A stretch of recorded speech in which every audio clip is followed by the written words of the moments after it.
कदी कदी एक वाक्य बहुत सारा लोगना की जिंदगी बदली दे है। मालवी का वरिष्ठ लेखक नंदकिशोर चौहान की एक प्रेरक बोध कथा जदे नटनी ने बदली दी बहुत लोगना की जिंदगी वर्ल्ड एक्सप्रेस में प्रस्तुत है, जो इन्हीं प्रकार है। नट की टोली एक राज्य में से निकली रही थी। वहाँ को राजो बीमारी का कारण नरादन से चलू हलू हुई रहो थो, मतलब बहुत बीमार थो। इना कारण वो राजपाट नी संभाली पई रहो थो। मानव स्वभाव वश को राजपाट से माया मोह नी छूटी रहो थो। नट मंडली की इच्छा हुई कि क्यों नहीं अपन चलते चलते राजा ने प्रजा के अपनो खेल बताता चला, जिससे अपना खाने पीने ने इनाम को जुगाड़ भी हुई जावे, साथे साथे जनता जनार्दन को मनोरंजन भी हुई जावे। उनने एका सारू एक राज दरबारी से प्रार्थना करी। दरबारी ने राजा से अनुमति लईने नट टोली के राज दरबार में बुलाया। राजा ने उनका खान पान को इंतजाम करायो। इका बाद इनके दरबार में बैठे के राजो रंग महल में चली गए। संयोग ऐसो बनियो कि उन्नीस बखत एक साधु मन की चपलता का कारण तपस्वी जीवन से अक्तई ने गृहस्थ जीवन अपनाने चाहिए तो इंदारो पड़ी जाने से वो भी विश्राम करने की गरज से दरबार में रुकी गयो। मंत्री ने उके ठंड से बचाने के कामड़ों ने भोजन को इंतजाम कराया।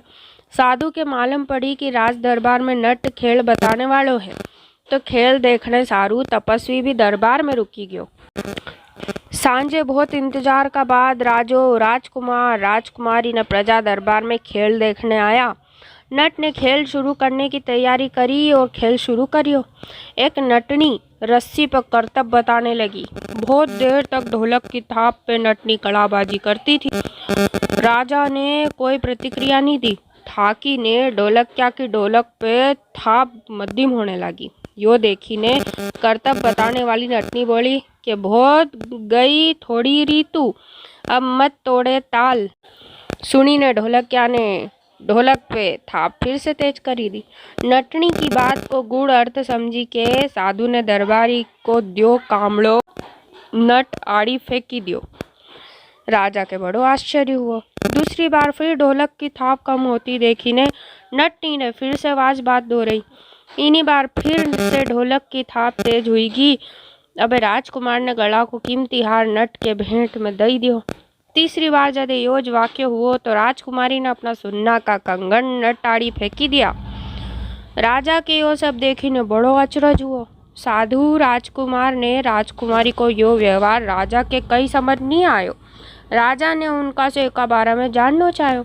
सबसे पहला साधु बोलियो, महाराज हूँ तपस्वी जीवन से अक्तई के पाछो गृहस्थ आश्रम में जाने की सोची रहो थो। नटनी की यह बात बहुत गई थोड़ी रीतु, अब मत तोड़े ताल से शिक्षा लेते मन में विचार आयो कि तपस्या करते करते तो आखिरी जिंदगी निकली गई। अबे थोड़ा सा टाइम सारू गृहस्थी जीवन में खड़लई के जग हसाई क्यों करानी। शास्त्र में लिखियो है कि धीरज धर्म मित्र अरुनारी, आपतकाल परखिए चारी। यो सोची ने मैंने गृहस्थी जीवन में जाने को निर्णय बदली लियो और इनाम में तुम्हारा द्वारा दियो कामड़ो नट के दई दियो। राजा ने राजकुमार ने राजकुमारी से भी आज बात जानना चाहिए। राजकुमार बोलियो, पिताजी आसो लाग्यो कि असाध्य बीमारी का चलते तुम्हारी उम्र ज़्यादा से ज़्यादा साल 2 साल और बची होगी।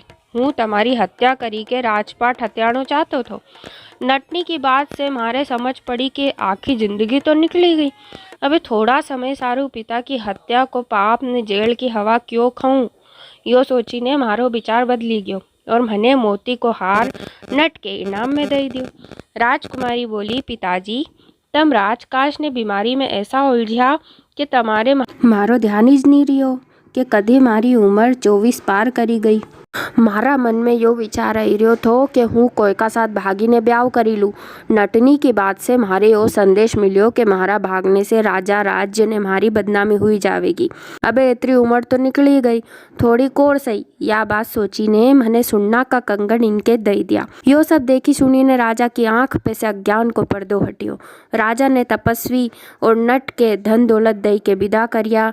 एका बाद मंत्री के बुलायो ने राजकुमार के राज तिलक करी के राजपाट सौंप्यो।